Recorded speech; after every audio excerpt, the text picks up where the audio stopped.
Տեսանք ձեզ նաև մեկ այլ կուսակցության համագումարում, ձեր առաջարկ Հայաստան, համագումարը չէ։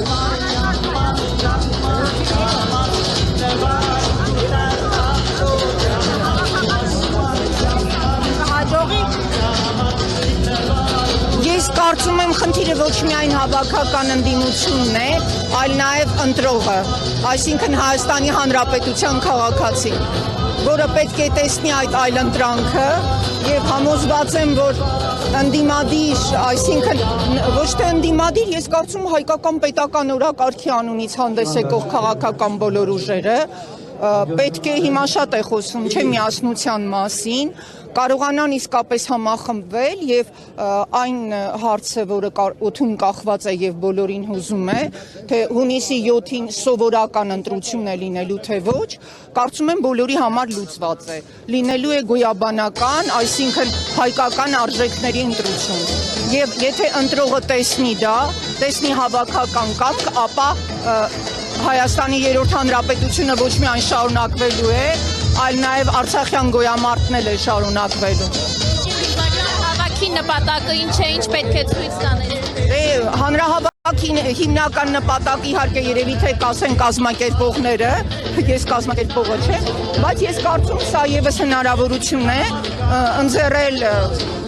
մեր ընտրողներին կողմնորոշվելու եւ հասկանալու, որ իրենց այս անգամ չեն դավելու։ Եկեք անկեղծ լինենք, շատ քաղաքացիներ մտածում են, որ ընդդիմության որոշ ներկայացուցիչներ իրենց քաղաքական շահից ելնելով են պայքարում եւ բարձրացնել պետական օրակարգը, հուսով եմ միասնությունը նաեւ։ Միասին շարժումը, որը ես ներկայացնում եմ, հուշագրի նախագիծ է առաջ քաշել, որը պետք է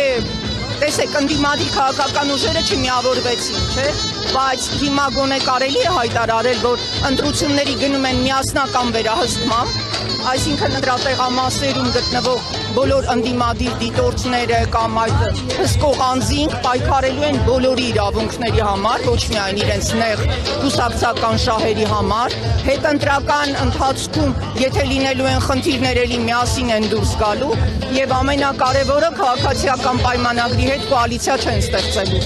Գիլբարյան մտավորականների մասին կարծում եք մտավորականությունը ճիշտ կեցված թե ընդունել այս իրավիճակում, եթե ոչ ինչ անելիքներ ուներ, որ չի։ Ես կարծում եմ իսկական մտավորականները դրսևորել են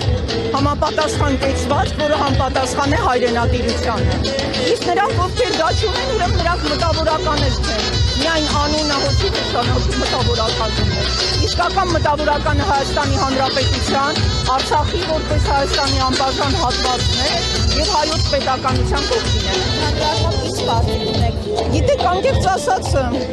ցասումնալի ընտրություններ են եւ նաեւ նկատելի է ագրեսիայի, հարձակողականության մեծ, այսպես ալի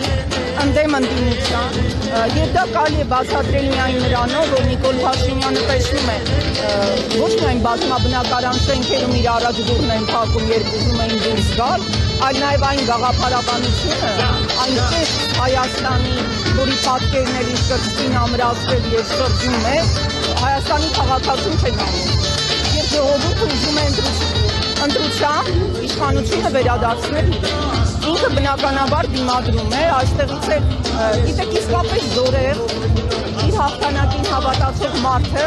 երբեք այդպիսի արտահայտություններ չի օգտագործում, խալուգացի դա նշանակում է, որ իրենք էլ են հասկանում, որ իրենց գաղափարաբանությունը մերժել է։